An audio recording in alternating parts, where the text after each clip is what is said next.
One of the common interview questions is the differences between arrays and linked lists.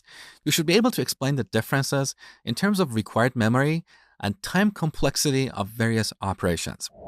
Arrays, or more accurately, static arrays, have a fixed size. So if we don't know ahead of time how many items we want to store in them, we should either use dynamic arrays or linked lists. Dynamic arrays grow by 50 or 100% of their size when they get full, and they may end up wasting memory. Linked lists, on the other hand, take only as much memory as they really need, nothing more. Having said that, linked lists take a bit of extra memory because each node should store the address of the next node in addition to a value. So if you know ahead of time roughly how many items you're going to store, you would better use an array, either static or dynamic, because arrays have a smaller footprint. For example, let's say you're going to store up to 100 items, but you're not sure how many items exactly. In that case, you may use a dynamic array with an initial capacity of 100.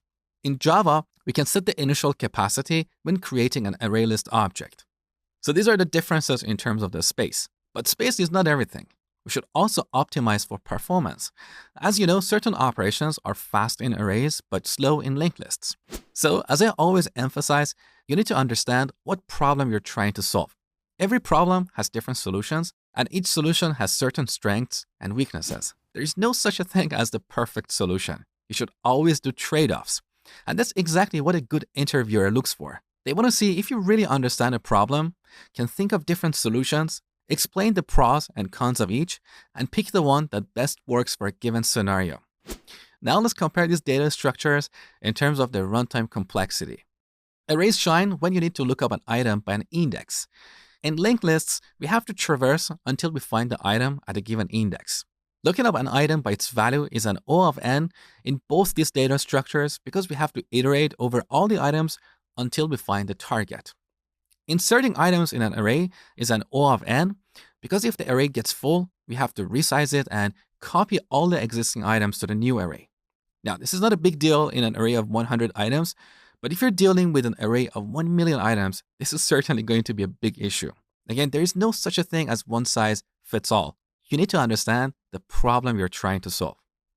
Inserting an item in a linked list can be either an O of 1 or O of n, depending on where we want to add this new item.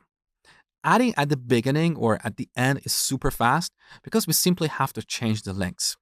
But adding at a given index involves a lookup by index, which is an O of n operation. And finally, deleting items in an array is an O of n operation because we have to shift items to the left to fill the hole.